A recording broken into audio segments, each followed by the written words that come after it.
Hi everyone, welcome to my YouTube channel. We are going to make some corn homemade tortillas today. The amount that you're going to be using really depends on how many tortillas you're going to be making.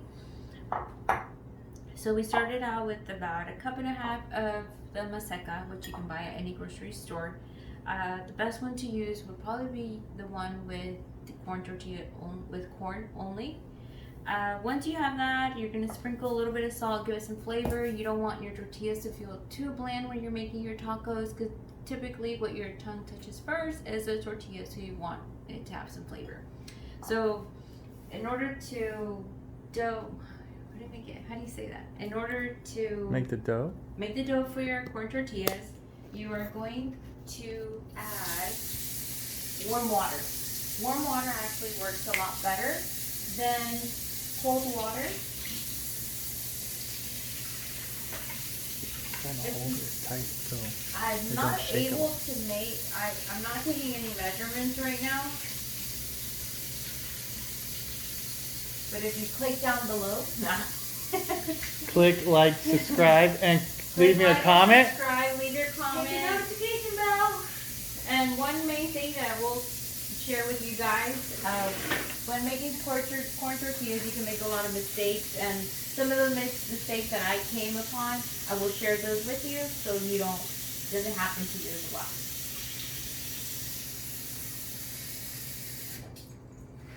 So once your water is in the maseca, I'm gonna let it sit there for a couple of seconds, kind of steam in the flour, and you just gradually are going to knead it with your fingers until it. And you'll be able to notice when you need more water, when you need more maseca as well. Now, how many tortillas are you going to plan on making with this? With these, once I have it all mixed in together and I have the correct consistency, I can be more accurate in how many tortillas I can actually make with this amount of dough. Really depends on the size of the tortilla that you want to make. If you want to make the street tacos are pretty small. So of course you'll be able to make more tortillas with that. If you want larger tacos, then of course your number of tortillas would be a lot smaller. So we're going to continue to dough this very well. You want to make sure that everything's mixed in there. The better you mix it and you knead it, the better your tortilla is going to come out, the easier it's going to come out. Not going to burn. Will actually fluff up, which is what we're looking for. Fluffing up lets you know that the heat on the pan is correct. That's another thing, another big mistake that I would make. I would always put it really high on my stove on the temperature, and I would always burn them. So having the correct pan and the correct temperature when making your tortillas is crucial when it comes to getting delicious tortillas. What kind of pans do you make? Or do you have? So the kind of pan that we're going to be using today, it's someone like this. Honestly, let's look at the brand. Is I don't know how do you say it. Kevlar? I don't know. Yes. So this is actually my favorite. I will not get rid of this pan. If I have to buy another one, if this one breaks or whatever happens to it, I'm definitely going to get another one. So to place that on there, you want to make sure that your pan is correct when it comes to the temperature. This is the reason why, and I'll share with you guys a couple of tricks in knowing when your pan is hot enough.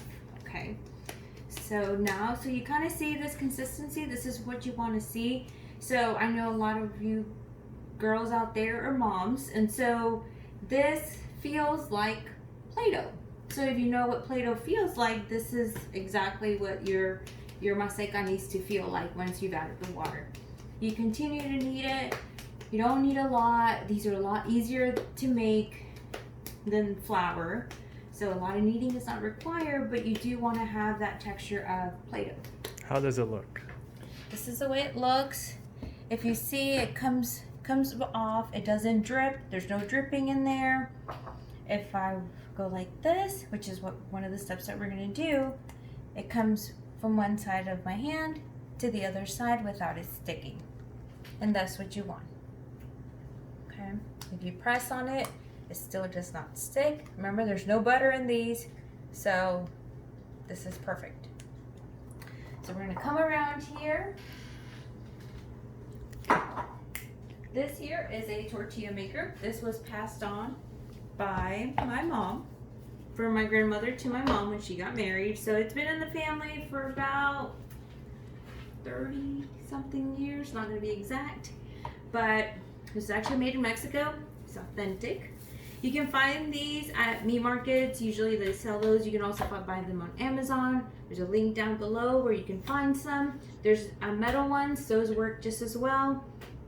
And so let's go ahead and get started. You gonna come follow me over here? Okay, so now that our pan is nice and hot, you can feel it here. Usually it's about a medium, a little bit higher than a medium temperature that you want it. So a pinch of this maseca, it's about how much you're gonna need. Again, really depends on the size of the tortilla that you're gonna make. When we place it here, we're gonna press it and that will give you the shape of it, okay? So we are going to knead it into, I would say about the size of a golf ball. That's a good reference for it. You knead it and then you pat it. You kind of pat it on both sides. You place it on your tortilla maker. Close it here and then you're gonna push down. Try not to push too much. When you push too hard, it will create a very thin tortilla, and if this does happen, I'll show you what can actually happen. Okay, so I'm actually gonna do this so you can see how you know if you pushed too hard. Okay, so as you can see, it's pretty thin to what a tortilla should actually be like. This is more of, see, and it falls, not, can't control it very much. It kind of feels like crepes, like crepes, which is not ideal when it comes to tortillas, and this is another reason why. So once you place it on your pan, the trick to knowing when the pan is hot enough is when you place your tortilla, you can go like this. If you cannot do this, then you might want to wait a few more minutes before you place your next tortilla, because that lets you know that the pan is not hot enough. We're going to flip this here. That one actually worked out. Doesn't always happen, but sometimes when we are flipping it, the pressure from our fingers can actually puncture through the tortilla and we have to start over, okay?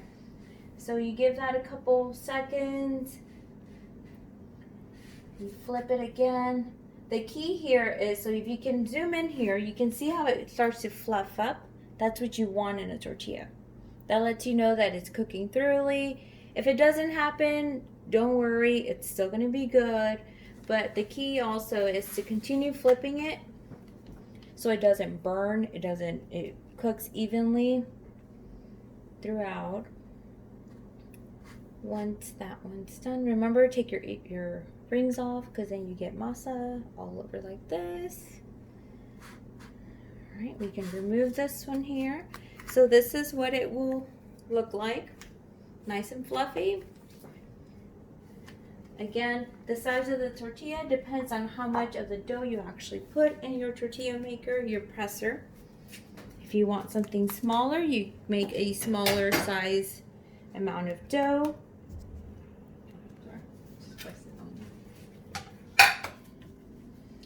So if you want those street tacos, look, we place that there, press it down, slide this off, and you place it in your pan. Be careful not to burn yourself on those rims. I've done that a couple of times. So again, you see how I'm able to move that tortilla around. That lets me know that the pan is hot enough to be able to cook that. Flip it around.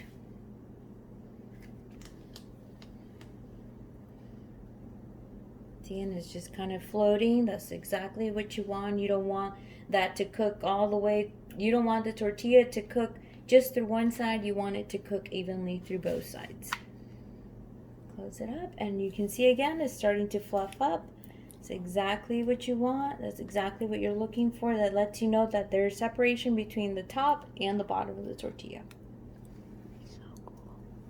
It's like chemistry.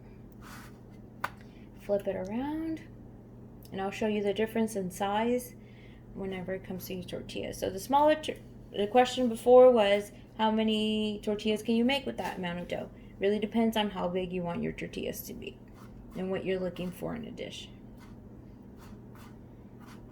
Take this out. Another thing, be careful when you take the tortilla out when it has that puffiness, because it's steam. And when that goes and hits your fingers, it really hurts, really burns. So here we have a difference between a regular size tortilla and then your street tacos tortillas. So what else do we say? Oh,